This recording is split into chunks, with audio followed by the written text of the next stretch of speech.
주보에 나와 있듯이 오늘은 교회력으로 성령 강림 후 두 번째 주일이고요. 그리고 우리 교단 총회가 제정한 6.25 민족 화해 주일입니다.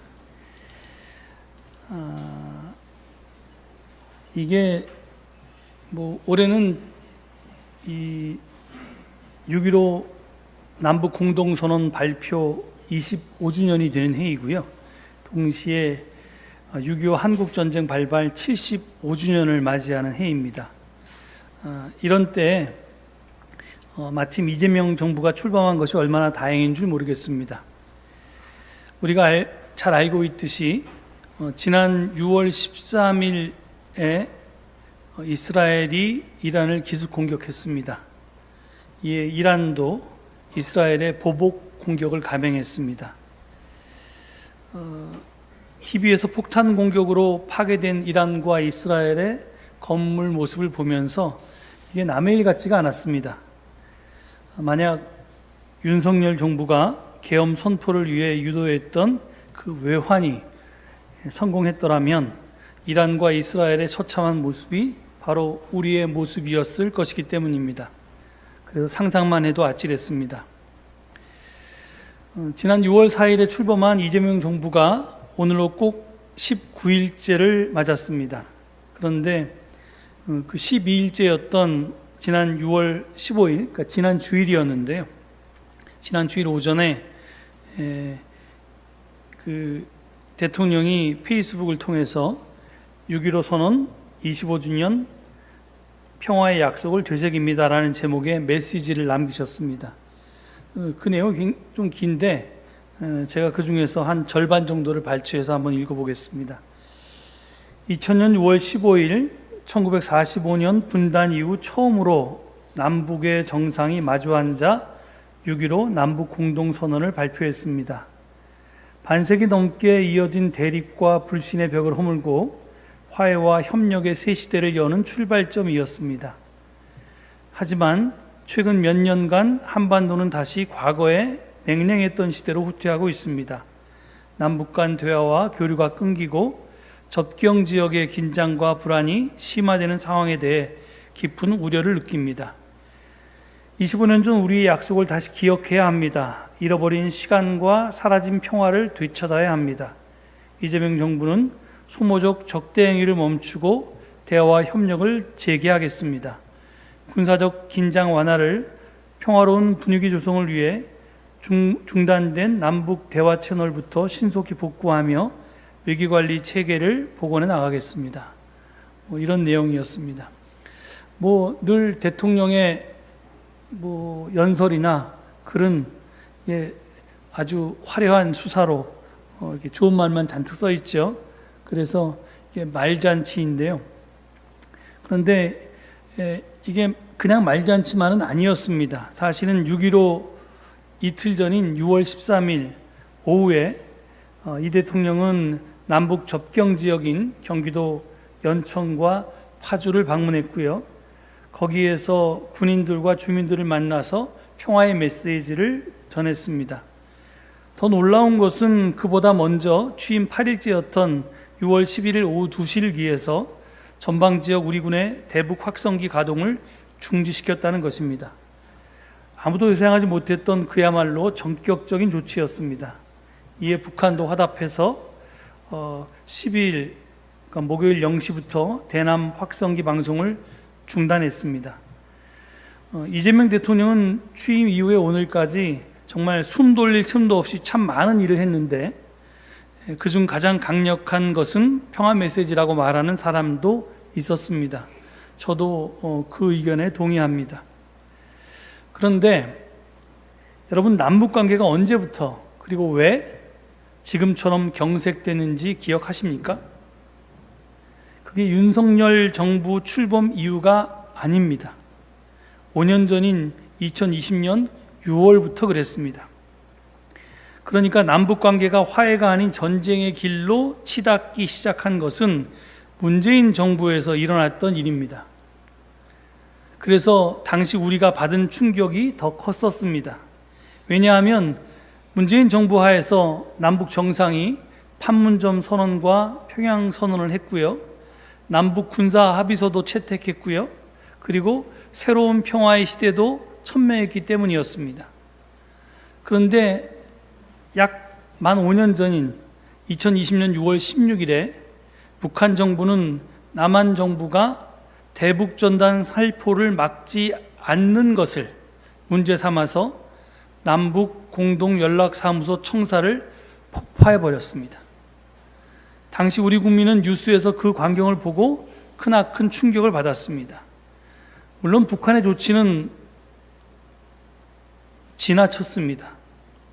하지만 그 발단이 문재인 정부의 대북전단 살포 방치에 있었다는 것이 더 큰 문제였습니다. 대북전단 살포는 군사분계선 일대에서 일체의 적대 행위를 중지하기로 약속했던 판문점 선언 2조 1항 위반이었습니다. 그때까지 대북전단 살포는 확성기 방송과 더불어서 남북 간 군사적 긴장과 충돌의 근본적인 원인이었습니다. 그래서 실제로 박근혜 정부 때였던 2014년 10월에는 대북 전단 살포 때문에 남북 간의 총격전이 벌어졌었고요. 전쟁 위기에 직면했던 적도 있었습니다. 그런데도, 그런 경험이 있는데도 문재인 정부는 북한 당국의 수차례 경고에도 불구하고 대북 전단 살포를 방치했습니다. 북한에 대해서 적대적 태도를 보였던 이명박 정부나 박근혜 정부 때도 경찰관 직무집행법 등을 근거로 해서 무려 11차례나 대북 전단 살포를 막았었습니다. 그리고 주민 안전이 위협받을 때는 표현의 자유를 제한할 수 있다는 대법원의 판례도 있었습니다. 그리고 당시 대북 전단 살포 중지에 대한 국민적인 공감대도 형성되어 있었습니다. 그런데도 정작 새로운 평화의 시대를 천명했던 문재인 정부는 이를 막지 않았습니다. 당시 남북 위기의 해결 방안은 제가 보기에는 너무나 분명했습니다. 그것은 좀 미국 눈치를 보지 말고 유엔 대북 제재를 지금 북한이 핵 개발을 해서 하고 있으니까 그 대북 제재를 위반할 수는 없겠지만 그것과 상관없는 개성공단을 재개한다든가 금강산 관광을 재개한다든가 남북 철도를 연결한다든가 하는 등등의 남북 두 정상이 합의한 판문점 선언과 평양 선언을 이행하면 되었습니다. 그 당시에 코로나19로 우리나라가 국제적으로 위상이 올라가 있었고 또 덕분에 총선 압승으로 국내적 추진력도 얻고 있었기 때문에 남한 정부는 하루빨리 약속한 바를 이행하면 되었습니다. 그런데 그걸 하지 않았습니다. 미국 눈치 보며 머뭇거리다가 시기를 놓쳐버렸습니다. 이에 북한은 남북 공동연락사무소 폭파에 이어서 개성공단과 금강산 관광지구에 군대를 주둔시켰고요. 그리고 이미 폭파해서 없애버렸던 비무장지대 감시초소를 재건했습니다. 그리고 대남 전단 살포 의사까지도 밝혀서 스스로 판문점 선언과 평양 선언을 파탄내기에 이르렀습니다. 도대체 북한이 왜 그랬을까요? 선언만 하고 번지르르하게 말만 하고 정작 북한이 바랐고 필요로 했던 실질적인 조치와 행동은 하지 않았던 문재인 정부에 대한 불신 때문은 아니었을까 하는 생각이 듭니다. 늘 그들의 특기인 벼락 끝 전술을 펴서 문재인 정부의 행동을 유도하거나 안 되면 이제 임기가 얼마 안 남았으니까 집권 가능성이 가장 높았던 차기 민주당 정부와 협상해서 내가 유리한 고지를 선점하려고 했던 것은 아니었나 하는 생각도 듭니다. 하지만 우리가 북한의 의도는 정확하게 알 수 없습니다. 하지만 그 의도가 무엇이었든 간에 결과는 그들의 뜻대로 되지 않았습니다. 민주당이 아닌 국민의힘이 집권을 했고요. 탈북자 단체의 대북 전단 살포에 대해서 북한은 대남 오물풍선 살포로 맞섰고요. 이에 남한 정부는 남북 군사 합의의 전면적인 효력 정지를 결정했습니다. 이에 따라서 대북 확성기 방송이 재개되었고 남북 간 군사적 긴장이 최고조로 올랐습니다. 그러다가 작년에 우리 정부는 북한의 도발이 만약에 있으면 즉강 끝, 즉시 강력하게 끝까지 응징하겠다, 대응하겠다 이렇게 대응하라고 일선 부대에 명령을 했습니다. 처음엔 우리나라가 전시 작전 통제권도 없으면서 뭐 그런 뚱딴지 같은 소리를 하나 그랬는데, 알고 봤더니 북한의 도발을 유도하고 그걸 핑계로 비상계엄을 선포해서 영구 집권하려는 음모가 뒤에 숨어 있었습니다. 아무튼 지난 3년간 우리는 제2의 동족 상장 바로 직전까지 갔었습니다. 그래서 올해 맞이하는 6.25 민족 화해주의를 맞는 우리의 감회와 또 각오는 남다릅니다. 오늘의 본문 말씀은 이 성서 일과가 성령 강림 후 둘째 주일 구약 본문으로 제시한 열왕기상 19장의 말씀입니다. 오늘 본문은 이렇게 시작합니다. 아합은 엘리야가 한 모든 일과 그가 칼로 모든 예언자들을 죽인 일을 낱낱이 이세벨에게 알려주었다. 여기서 아합은 북이스라엘의 8번째 왕이죠. 그리고 이세벨은 그의 아내입니다. 즉 왕비였습니다. 아합의 아버지였던 오므리는 북이스라엘과 페니키아의 유대를 강화하고자 아들 아합을 시돈한 엣바알의 딸 이세벨과 결혼시켰습니다. 아합은 즉각 자기 신부를 새로운 수도 사마리아로 데려오기 위해서 자기 아버지 오므리가 시작했던 건축 계획을 서둘렀습니다. 그리고 솔로몬이 이방인 아내를 위해서 예루살렘에 신전을 지었듯이, 그러니까 야훼 하나님이 아니라 그런 이방신을 섬기는 신전을 지었듯이 아합도 새로운 수도, 북이스라엘의 수도 사마리아에 바알 신전을 짓고 거기에다가 바알 제단과 아세라 목상을 세웠습니다. 그런데 이 페니키아 종교의 그 바알 신앙의 광신자였던 이세벨은 이스라엘 개약 신앙의 십자군이었던 이 야훼 예언자들과 격돌하지 않을 수 없었습니다. 이세벨은 페니키아에서 수많은 바알 예언자들을 데려와서 그들에게 녹을 주었습니다. 더욱이 이세벨은 야훼 예언자들을 멸절시키기 위해서 적극적인 공격을 펴기도 했습니다. 바로 이때 역사의 무대에 혜성같이 등장한 이가 있었으니 그가 바로 예언자 엘리사였습니다. 그가 아합에게 가서 던진 첫 말은 다음과 같았습니다. 17장 1절인데요. 내가 섬기는 주 이스라엘의 하나님께서 살아계심을 두고 맹세합니다. 내가 다시 입을 여기까지 앞으로 몇 해 동안은 비는커녕 이슬 한 방울도 내리지 않을 것입니다. 이 말은 바알에 대한 선전포고였습니다.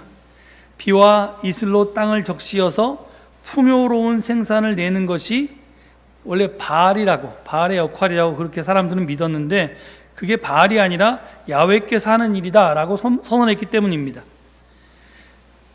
정말로 그의 예언대로 3년 동안 비가 내리지 않았습니다. 3년이 지난 후에 다시 아합을 만난 엘리야는 갈멜산에서의 대결을 제안했습니다. 이 산상 대결은 누가 비와 풍요로운 생산을 관장할 능력이 있는 진짜 하나님인지 진짜 주님인지를 결정짓자는 것이었습니다. 그리고 우리가 잘 아는 것처럼 엘리야는 홀로 바알 예언자 450명과 아세라의 예언자 400명과 대결해서 완승을 합니다. 열왕기상 18장 40절은 이 대결의 최후를 이렇게 증언하고 있습니다. 엘리야가 그들에게 말하였다. 바알의 예언자들을 잡아라. 한 사람도 도망가게 해서는 안 된다. 백성은 곧 그들을 사로잡았다. 엘리야는 그들을 데리고 기송 강가로 내려가서 거기에서 그들을 모두 죽였다. 그래서 오늘 본문 1절 아까 우리가 읽었는데요. 아합은 엘리야가 한 이런 모든 일과 그가 칼로 모든 예언자 즉 바알의 예언자들을 죽인 일을 낱낱이 이세벨에게 알려주었다라고 전하고 있는 것입니다. 그런데 이에 대한 이세벨의 반응은 다음과 같았습니다. 2절을 보면 그러자 이세벨은 엘리야에게 심부름꾼을 보내어 말하였다. 내가 예언자들을 죽였으니 나도 너를 죽이겠다. 내가 내일 이맘때까지 너를 죽이지 못하면 신들에게서 천벌을 달게 받겠다. 아니 그보다 더한 재앙이라도 그대로 받겠다. 열왕기상 18장을 보면요, 처음에는 이세벨이 야훼의 예언자들을 학살했습니다. 그 다음에는 엘리야가 바알의 예언자들을 모두 죽였습니다. 그러자 이번에는 이세벨이 엘리야를 죽여서 복수하겠다고 말합니다. 여러분, 이게 뭘 지금 말하고 있습니까? 바로 폭력의 악순환을 증거하고 있습니다. 성경을 보면 하나님의 원수를 진멸 또는 멸절시키라는 명령들이 자주 나옵니다. 이게 우리에게 굉장히 큰 걸림돌인데요. 하지만 정말 그게 가능합니까? 그게 절대 가능하지 않습니다.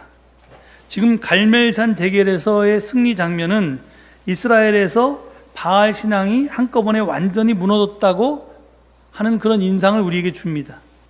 그런데 몇 년 후의 상황을 보면 절대로 그렇지가 않습니다. 오므리 왕조에 이어서 정권을 잡은 예후 왕조 때의 일입니다. 거기 보면 10장 열왕기 하인데요. 저기 지금 잘못되어 있네요. 열왕기 하 10장 21절의 말씀인데, 예후가 이스라엘 모든 곳에 사람을 보냈으므로 바알의 종들이 하나도 빠지지 않고 모두 왔다. 그들이 바알의 신전으로 들어가자 바알의 신전은 이 끝에서부터 저 끝까지 가득 찼다.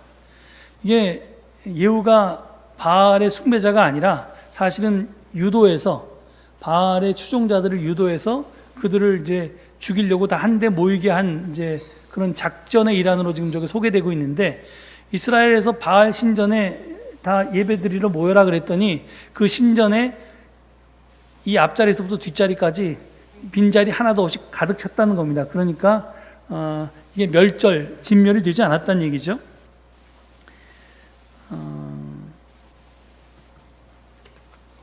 이것을 보면 적을 무찔러서 모조리 죽여 없애버리는 진멸이라고 하는 것은 답이 될 수 없다는 것을 알 수 있습니다.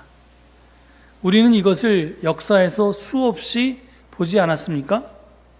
지금 벌어지고 있는 이스라엘 팔레스타인 전쟁, 그것의 연장선상에 있는 이스라엘 이란 전쟁은 폭력의 악순환이 계속될 뿐 절대로 끝나지 않을 것입니다. 제가 예배 전에 뉴스를 봤더니 미국이 직접 이란의 핵시설을 이스라엘의 부탁대로 가서 미국 비행기를 몰고 가서 미국 폭탄으로 지하를 이렇게 파고 들어가서 다 몽땅 없앴다고, 그렇게 트럼프가 자랑하듯 전공을 발표하는 걸 봤습니다. 이제 공식적으로 미국이 참전했으니 또 예전에 그랬듯이 중동의 많은 사람들이 미국을 대상으로 여러 가지 테러를 벌일 것입니다. 이게 진멸? 이거 존재할 수 없는 일입니다. 그 사람들 다 죽여도 그 사람 자식들이 있을 거고, 또 어떻게 남은 사람들이 다시 복수를 꿈꿀 겁니다. 하여튼 그래서 이 폭력의 악순환은 계속되는데, 그 악순환의 두려움을 엘리야가 실감한 것일까요? 갈멜산 대결에서의 승리로 기세등등했던 엘리야는 풀이 죽어서 도망을 칩니다. 이제 북이스라엘의 영토를 벗어나서 남유다 브엘세바로 갔고요.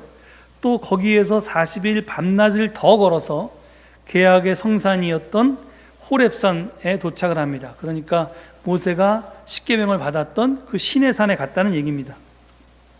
그리고 거기에 있는 어떤 동굴에서 밤을 지낸 다음 주님을 만납니다. 한번 그 장면을 다시 볼까요? 여기 보면 이렇게 되어 있습니다. 저기 11절 주님께서 말씀하셨다. 이제 곧 나 주가 지나갈 것이니 너는 나가서 산 위에 주 앞에 서 있으라. 크고 강한 바람이 주님 앞에서 산을 쪼개고 바위를 부수었으나 그 바람 속에 주님께서는 계시지 않았다.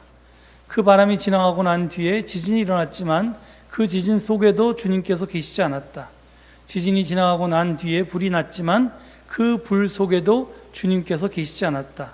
그 불이 난 뒤에 부드럽고 조용한 소리가 들렸다.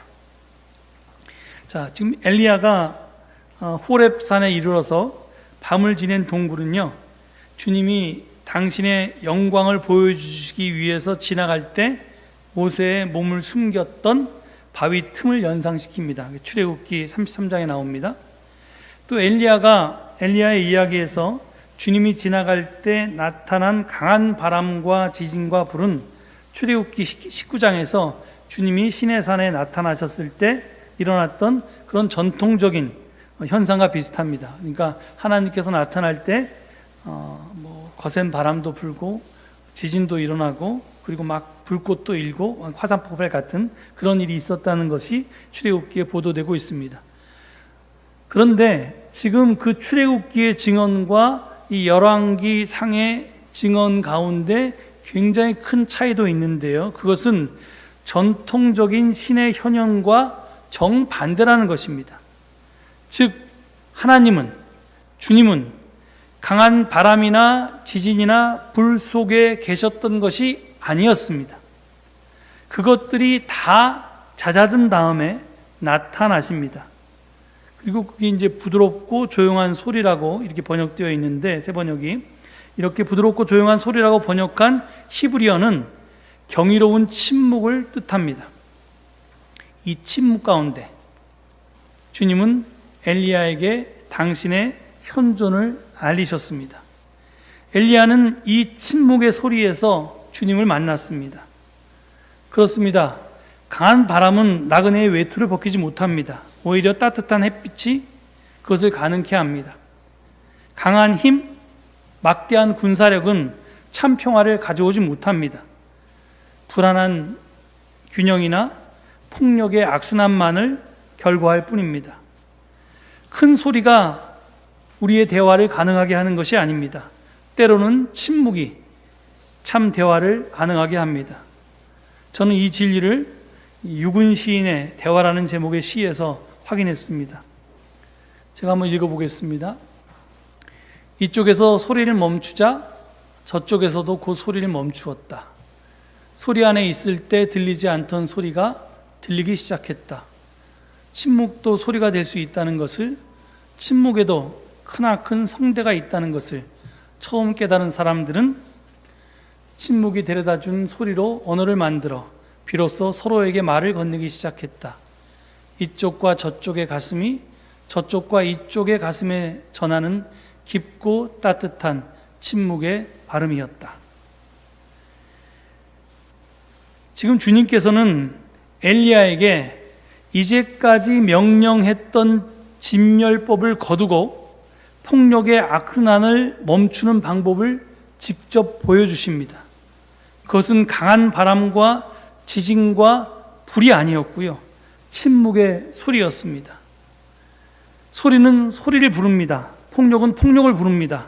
하지만 침묵은 참 대화를 이끌어낼 수 있고요, 폭력의 멈춤은 참 평화를 결과합니다.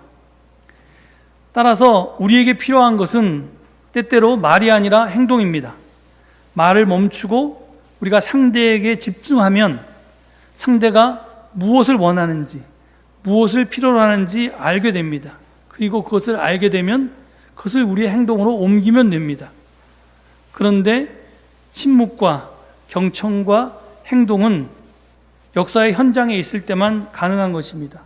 그래서 오늘 본문 마지막 절 15절은 이렇게 말합니다. 주께서 그에게 말씀하셨다. 너는 돌이켜 광야길로에서 다마스쿠스로 가거라.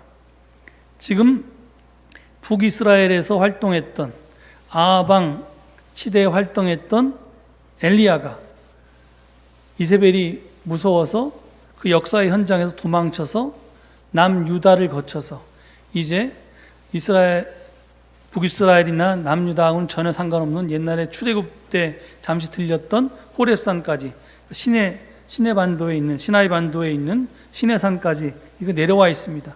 그러니까 지금 역사의 현장에서 도망한 겁니다. 그걸 무관심했던지 아니면 무서워서 도망쳤던지 하여간 지금 엘리야는 지금 그것을 떠나 있습니다. 그러나 침묵의 소리는 역사의 현장을 벗어나면 안 된다고 지금 하나님께서 말씀하시는 겁니다. 역사가 이루어지고 있는 장소를 버리면 무슨 일을 할 수 있겠냐고, 왜 이 한적한 장소에 와 있냐고 엘리야를 질책하고 있고요, 네 사명의 현장으로 돌아가라고 촉구하고 계십니다. 오늘 6.25 민족화해주의를 맞아서 주님께서는 우리에게 똑같은 말씀을 하십니다. 이 남북이 갈라져 있는 이 위험한 현실 속에서 너는 거기에 관심 두지 않고 무관심한 채로 도망가 있지 말고 이 역사의 현장에서 관심하고 참여하고 그 속에서 네가 할 일을 찾아서 하라고 그렇게 말씀하십니다. 너의 말을 멈추고 네가 말하는 네 주장 펴는 걸 좀 멈추고 상대방이 집중하고 상대방의 필요를 살펴서 행동하라고 촉구하십니다. 이것이 동족 상잔의 비극을 극복하고 민족 화해와 평화 통일을 위하는 그런 길이라고 우리에게 깨우쳐 주십니다. 우리가 역사 현장에서 도망치는 자들이 아니라 그것에 참여해서 하나님께서 우리에게 원하시는 일들을 걸음을 통해서 이 길을 주님과 함께 걸어갈 수 있는 우리 모두가 될 수 있기를 간절히 축원합니다. 이 말씀 되새기시면서 잠시 침묵 가운데 묵상하시겠습니다.